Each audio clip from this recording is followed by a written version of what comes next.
द्वेष है, जलन और हसद का मादा है, एक दूसरे से हम जो तासुब करते हैं, एलर्जी रखते हैं, इसको ख़त्म करना है, मानवता को ऊपर ले जाना है, मानव एक दूसरे के मन में लोगों के बीच में प्रेम और स्नेह को बढ़ाने का काम करना है, जो श्री राम ने किया, जो हज़रत मोहम्मद सल्लल्लाहु अलैहि वसल्लम ने फरमाया और लोगों ने जो किया, हमारे संतों ने किया। क्योंकि हम एक बुजुर्ग ख़ानदान से आते हैं, तो यहाँ आने वाले जितने भी बुजुर्ग रहे, अब्दुल कादिर जिलानी रहमतुल्लाह अलैह ने जितने लोगों को भी भेजा, ख्वाजा मोइनुद्दीन चिश्ती रहमतुल्लाह अलैह रहे, हज़रत निज़ामुद्दीन औलिया रहे, उन लोगों ने भी लोगों को प्रेम और स्नेह और हमदर्दी एक दूसरे से करने को सिखाया। उसी चीज़ों को सीख देने का काम उलमा बोर्ड का एक विंग कर रहा है, और भी लोग कर रहे हैं। हर शोबे में, एजुकेशन के मामले में भी लोग लगे हैं। हर लोग अपने अपने तौर पर चाहते हैं कि भारत में हमारे किसी तरीके से भी एक दूसरे के बीच में द्वेष जो फैलाया जा रहा है या फैल रहा है, दोनों खत्म हो, ये बीमारी खत्म हो। ये सबसे बड़ी बीमारी है। ये वायरस ऐसा है जो अभी के कोविड से भी बड़ा है, और इसको दिलों से निकालना हम लोगों का एक अहम मनसब है और मकसद है। This is the object and mission of the Ulama board which I will do. माफ करिएगा, मैं ये क्वेश्चन पूछना चाहती हूँ। जैसे कि अभी आरटीओ के पीछे एक बाबा की मजार है, जिसको कि उस टाइम में जो है ये लाल किला बन रहा था, और उन्होंने लाल किला रुकवा दिया था बनते हुए, क्योंकि हम अपनी जगह उन्होंने छुड़वाई। क्या ये बात सच है? मैं एक चीज़ बता दूं, इसके लिए आपको बहुत तफसील में जाना होगा। चूँकि ये हम समझते हैं कि हम यहाँ मर गए तो फिर कहाँ गए, और ज़िंदगी किसको कहते हैं इसको समझना होगा। इसको समझ, ज़िंदगी जो दी है वो इंसान की दो ज़िंदगी और दो मौत कुरान ने भी तय फरमाई है। ये दुनिया में ज़िंदगी होती है, फिर एक क़यामत के दिन हमारी मौत होगी, एक यहाँ मौत होगी, एक वहाँ मौत होगी, है ना।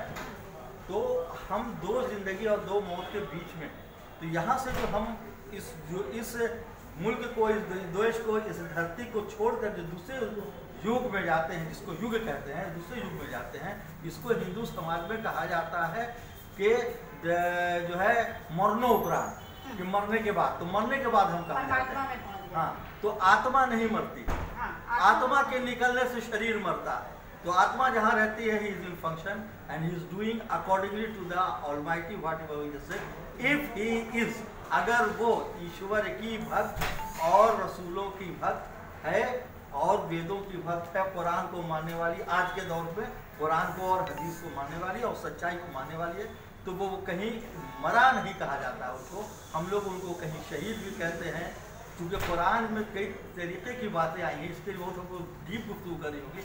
इस पर मैंने एक किताब लिखी है, और ये अल्लाह कुरान और हदीस की रोशनी में मैंने किताब लिखी है, जिसमें इन तमाम बातों की, जिससे शॉर्ट में जवाब को नहीं दिया गया, लेकिन they have the power given by or delegated by the Almighty, and whatever they are in which heaven, they are doing all the things according to the orders of the or commandments of the Almighty. Thank you sir, thank you so much. आइए हम कुछ दर्शकों से बात करते हैं, जानते हैं। सर, हमारे चैनल में स्वागत है। आज ये अवार्ड फंक्शन हुआ प्रेस क्लब में, इसके लिए क्या कहना चाहेंगे आप? ऑल इंडिया उलमा बोर्ड की तरफ से ये प्रोग्राम हुआ कौमी यकजहती के लिए। ऑल इंडिया उलमा बोर्ड का एक अहम प्रोग्राम है कि पूरे हिंदुस्तान में दो काम करना है। पहले तो यह है कि मुसलमानों के अंदर आपस में जो है ये जो तंजीम है, इस तंजीम के अंदर सारे मसलक के लोग रहते हैं, बिला तफरीक़ मसलक व मजहब, तमाम लोगों के लिए खिदमत करना है, तमाम लोगों को जो है एकजुट करके हिंदुस्तान को आगे ले जाना है। ये उलमा बोर्ड का पैगाम। धन्यवाद सर। आज प्रेस क्लब में कॉन्फ्रेंस हुई है और अवार्डों से सम्मानित किया गया। हिंदू मुस्लिम का प्रेम का संदेश देने को अप्रूव किया गया है, क्या कहना चाहेंगे आप? देखिए, ये प्रेम तो हम सबों के दिल में है, लेकिन हमको ये समझना होगा कि देश में जो नफ़रत फैलाई जा रही है और उस नफ़रत को कैंसर बना दिया गया है, जिसका इलाज शायद कि काफ़ी वक्त लगेगा उसको ठीक करने में।